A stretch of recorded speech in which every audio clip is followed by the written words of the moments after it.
Social media पर police के खिलाफ वीडियोस की भरमार है, लेकिन उन पुलिस वालों के 10 अधिकार कौन से हैं? आइए जानते हैं पुलिस वालों के 10 महत्वपूर्ण अधिकार। यहाँ तो पुलिस वाले जॉब नहीं करते, पुलिस वाले ड्यूटी करते हैं, कर्तव्य पालन करते हैं। वे कानून के सबसे पहले संरक्षक हैं। लेकिन क्या पुलिस वालों को भी अपने अधिकार मालूम है? अगर नहीं तो हो सकता है कि वर्दी हो लेकिन आपके पास सुरक्षा न हो। तो आपके पास क्या क्या अधिकार है? सबसे पहला अधिकार आपके पास में है गिरफ्तारी का अधिकार, राइट टू अरेस्ट। अगर आप भारतीय नागरिक सुरक्षा संहिता में जाएं तो सेक्शन 35 आपको यह अधिकार देता है। पुलिस को यह अधिकार है कि वो कॉग्निजेबल ऑफेंस की स्थिति में बिना वारंट के गिरफ्तार कर सकते हैं।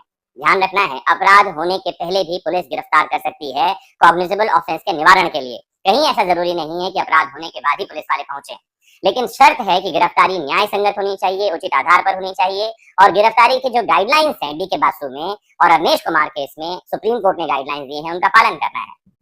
फिर आपको जानना चाहिए पुलिस वालों को तलाशी और जब्ती करने का अधिकार है, right to search and seizure. कभी भी कहीं भी किसी भी व्यक्ति से किसी स्थान से वो तलाशी कर सकते हैं। सेक्शन 100 और 101 बीएनएसएस 2023 जो है ये कानून अब लागू होता है।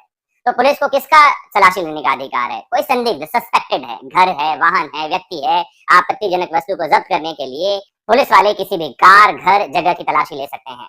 आपको बता दूं, कहा जाता है कि seizure must be documented and with panchnama. बहुत जरूरी है कि जब सीजर किया जाए यानी कि जब्ती की जाए तो डॉक्यूमेंटेड होना चाहिए और दो जो वहां के स्वतंत्र विटनेस हैं, गवाह के हस्ताक्षर होने चाहिए, जिसे पंचनामा कहा जाता है। फिर पुलिस वालों को राइट टू सेल्फ डिफेंस है, जिसे कहा जाता है आत्मरक्षा का अधिकार। पुलिस कर्मी पर कोई हमला करता है या उसकी जान को खतरा है तो वह बल का प्रयोग कर सकता है।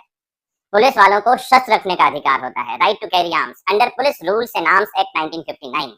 ड्यूटी पर रहते हुए पुलिस अधिकारी को सरकारी हथियार सौंपे जाते हैं, जिन्हें वह आत्मरक्षा और सार्वजनिक सुरक्षा दोनों के लिए उपयोग कर सकते हैं।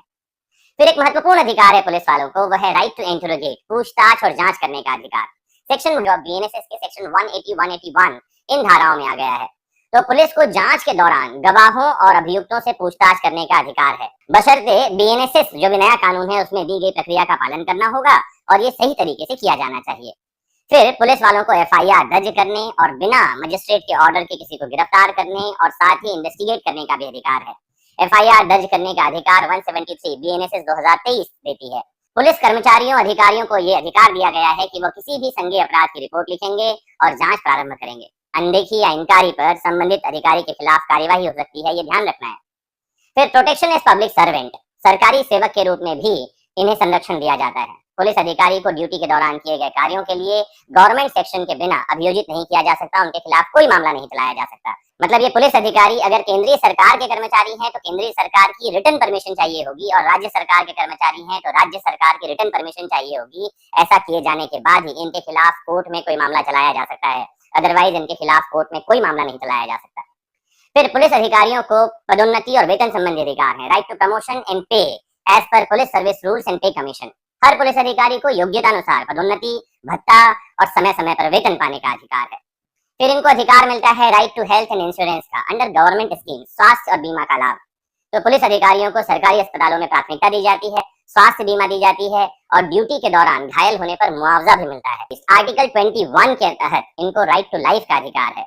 अनुचित आदेश को अस्वीकार करने का अधिकार है, इलीगल ऑर्डर्स को डिनाई कर सकते हैं ये, क्योंकि भारत में रेस्पोंडेंट सुपीरियर का डॉक्ट्रिन पूरी तरह से लागू नहीं होता। मतलब वरिष्ठ अधिकारी के आदेशों को शब्दशः पालन करने की कोई मजबूरी जूनियर ऑफिसर को नहीं है। अगर कोई पुलिस अधिकारी जो वरिष्ठ है अपने जूनियर को गैर कानूनी आदेश देता है, जैसे झूठी एफआईआर लिखने के लिए या फर्जी एनकाउंटर करने के लिए, तो पुलिसकर्मी उसे अस्वीकार करने का अधिकार भी रखता है।